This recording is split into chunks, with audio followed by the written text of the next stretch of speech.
Sinubok ng tadhana ang tatag at tibay ng pagsasama ng kanyang pamilya sa ilalim ng bubong ng tahanan na ito.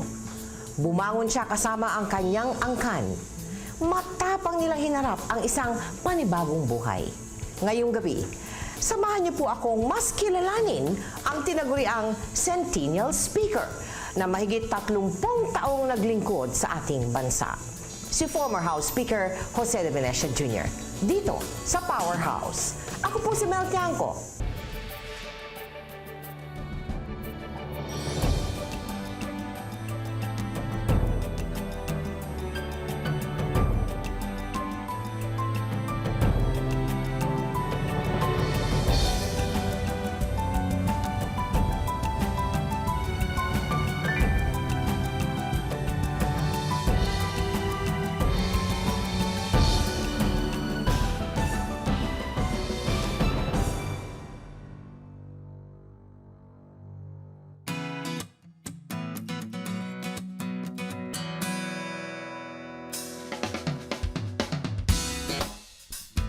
Speaker, good morning po. Maraming salamat.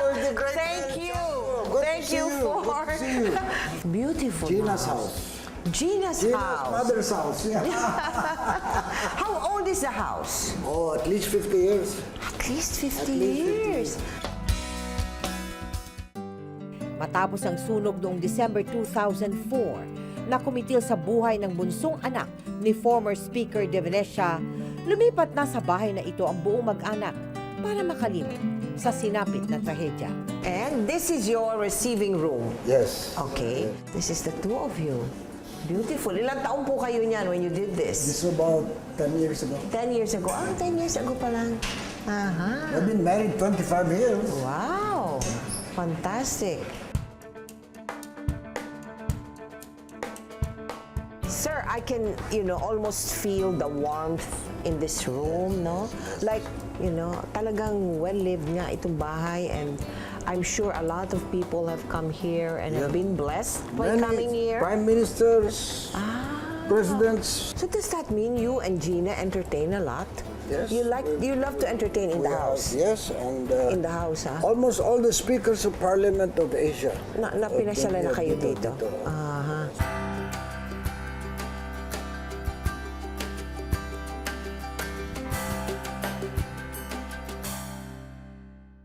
Sir, I see a kimono there. Ano ho yun? Kimono is, I think it's a gift from one of the political leaders in China, I forgot.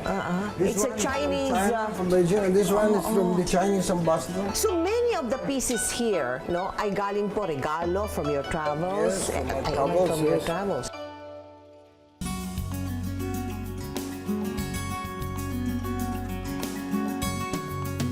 %80 of the paintings here were done by Gina. Ay, Gina. Yes. This one is Gina's painting. Wow. This one is Ang galing Gina's pala ni painting. Gina, no? Beautiful painting. Kwarto ni Ipe. Kwarto ni Ipe. Mahigit 6 na taon na ang nakalilipas nang masunog ang dating bahay sa Dasmariñas Village. Hindi pa rin daw nalilimutan ng dating House Speaker ang malagim na sinapit ng bunsong anak na si JC. You see, our house is plenty of butterflies because that is the spirit Casey. of my daughter Casey. How did that change you? It prodded me to work harder Work harder? and to help our Dahil? fellow men. Dahil? Dahil that's the only thing that I can do for my daughter. She's gone. But she has encouraged my wife. I put up a burn unit division in the PGH for fire victims. And then I distributed yung modern firefighting equipment for some of the fire departments in Luzon, Visayas, and Mindanao. And but the most important thing is that I have the Jose De Venecia Scholarship Program. But was it difficult to get over that? Very difficult. Up to now, we're still grieving. Up to now. Really? It's so difficult. So difficult. Humigit kumulang 3,000 square meters ang loteng kinatatayuan ng tahanan ng mga De Venecia. Bukod sa mismong bahay, narito rin ang kanyang opisina, kasama ang halos 30 helpers at office staff. This is your office? Yeah, our whole office here. wow. So, hindi Ang ako ganda rin. nagtra-traffic, mag-opisina. The Hindi na ako traffic. magre-renta. Ah. So, I So don't may have to staff go- kayo dito, sir? Oo, I Are you saying even when you were speaker, nag-o-office din kayo dito? Nag-office ako rito at saka sa Congress. Do you have a devotion to Yes, my wife and I are devotees of the Blessed Virgin Mary of Manawag. Manawag? Yeah, Yes, Manawag. yes. That's why the Blessed Virgin Mary of Manawag is in my district. Pangasinan. Pagkasinan. oo. Really? Alam mo, sir, I've never been there. Sa But totoo lang, yes, I want to ang bring you dami-dami there. kong mga I kaibigan want to na bring you there nagsasabi. next week. Ang So that's President Bush, the Hillary Clinton, when she was praising Gina's project. Marami-rami na rin ang naiambag ni JDV sa bansa bilang politiko. Ilan lamang sa mga ito ang pagpapasimula sa pagkakaroon ng OCW o Overseas Contract Workers noong 1970s. Tinawag din siyang peacemaker dahil sa kanyang pakikipag-ugnayan sa MNLF para magkaroon ng peace agreement sa pagitan ng gobyerno at mga rebelde. We had to solve the Muslim problem in Mindanao. We had to use all kinds of enticements to bring it together, just to put an end to the war. But you know, sometimes you have to take difficult, revolutionary, even difficult choices to do it. And then when si Hunasan, galit na galit lahat kay Hunasan when he was waging a coup. The coup, But I had to sit down with him in the underground. And when I forged the ceasefire agreement with him, na nawala na ang coup attempts during the Ramos period, President Ramos and I were criticized by the other side. A second book and a third book. Pero bukod sa kanyang political achievement, kakabit ng kanyang pangalan ang salitang trapo o traditional politician.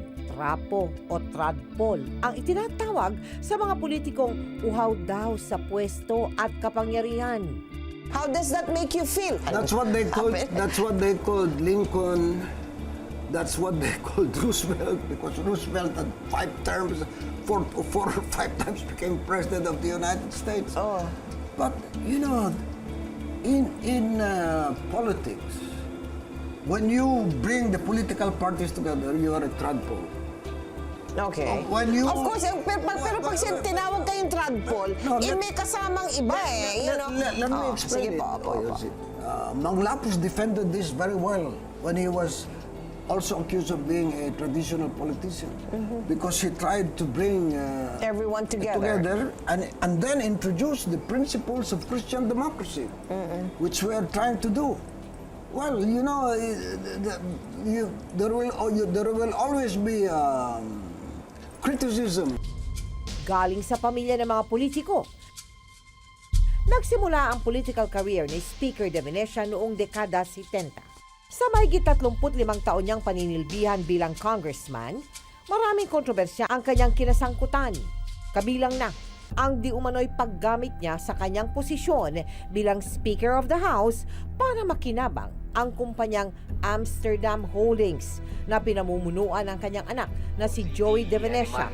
And I don't need anybody, especially Chairman Abalos, to lobby for me for ZTE.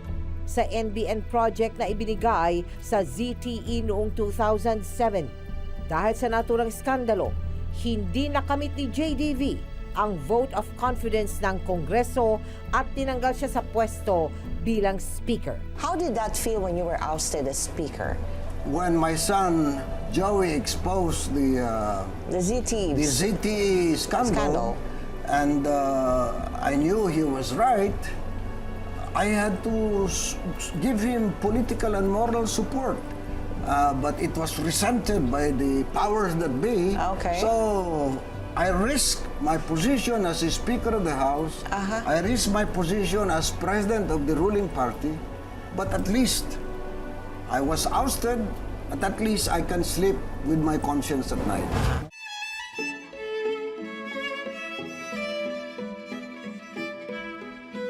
Wow! It's the the longest table I've seen in all my life. It's good for 22 people. 22 people. Kasi kung mag-entertain ako sa hotel, ang gastos 5 times, 10 times more.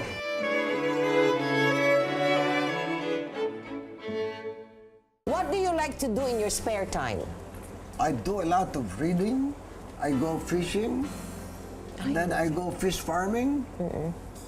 And then I have to write my speeches. Takes me such a long time. At here I eat the Filipino food. And then because I like to cook.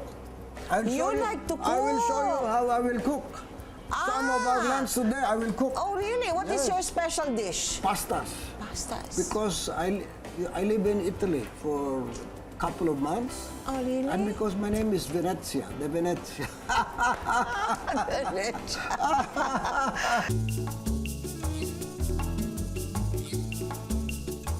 Kusina raw ang paboritong hangout ni JDV. At hindi nakapagtataka ang libangan niyang pagluluto. Totoo, marunong siya maghawak ng sandok, oh. Totoo. Naku, kung ganyan lang pala lulutuin, matututo din ako niyan, sir. Yes, yes. Because I hardly cook. This one we can use also. Anchok. Bagoong, sir. But Bisos. I'm trying to develop this because para namang mayroong role Oh, Pinoy naman yan, Pinoy, no? Parang may role naman Anchovy sauce. Naku, sarap. Nakagutom. Meron kayong kaibigan sa Italy na nagturo or something? Yes, I have many friends there. When I was living there, I was a bachelor. Oh! Ngayon, alam ko na kung sino nagturo. Kung paano. Yung pala, sa Manila nyo rin mahahanap yung love of your life, no? Yes.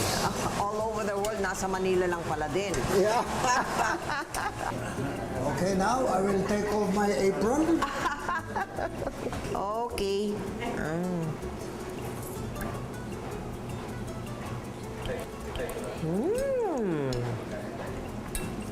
Masarap pala yung bagoong. Pero sir, ang dami ng olive oil na yun, ha? Nakita But ko you have yun, to ha? put Dami. green olive oil from Sicily. Oh, From Sicily. Also from Spain is good. Isa raw sa mga sikreto ni JDV sa kanyang tagumpay bilang politiko, ang suporta at pagmamahal ng kanyang may bahay na si Manay Gina. How is your relationship with Mrs. De Venecia? Gina, Yes. well, she... Bakit may iba pa, sir? Well, you know, I was Oh, yeah, I know, married- yeah, I was yeah. married Previously before. married I was to- married before, and we had a Roman Annulment? Catholic annulment. Yes. Okay, Gina, we have a very good relationship because I give her a lot of space. She gives me a lot of space. She has her own career now as a member of Congress, and she's quite successful. Oh, sure. And on her first term, they elected her president. But she always looks after my clothes. She pampers you? She gives me my medicines, my vitamins, takes- etc. She takes good care of you. And then she calls every day. Every day to see how you are. Yes. I like that. And I do the same. I call her from wherever I am. How do you deal with her when bad mood? Well, we patch up immediately. That's the Peacemaker, That's the no? peacemaking. Peacemaker, ha? Conflict resolution, conflict prevention, peacemaking. What do you do when she gets jealous? Huh? When she Wala gets na jealous kasi. of you? Wala. No, during those I am times. now 74 years old. Wala Also, na tayo. ganun ba yun, sir? Kami ngayon, patingin-tingin lang kami ngayon. Ganun ba yun? Balik ko yung tanong. Oh, yeah. Were you ever jealous of Gina? Was there ever Never, a time? never. She's much younger than you. If you don't have confidence in your wife, then you are in trouble. That's why I'm saying to your TV listeners, to your famous program, wag tama na yung one, you have work with each other, love each other, but the most important, be friends with each other, and most important of all, have mutual respect.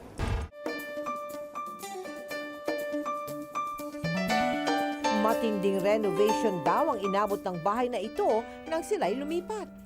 Pero hindi maikakaila ang karangyaan at kagandahan ng kanilang tahanan. Can I ask this question? Why are you rich? Well, as I told you, I was a businessman for a long, long time. When I was 18, 19, I used to own Radio Philippines Network, RPN, KBS. Ay, ganun That ba? was 40 years ago, 45 and then- years ago. And then matagal na I yun sold it. I sold it. But, well, you know, and then secondly, I was doing business. I was the pioneer in the Middle East and North Africa, remember? Hanggang ngayon ba? Hindi na. Because in 1987, when I became speaker, I gave up all my business.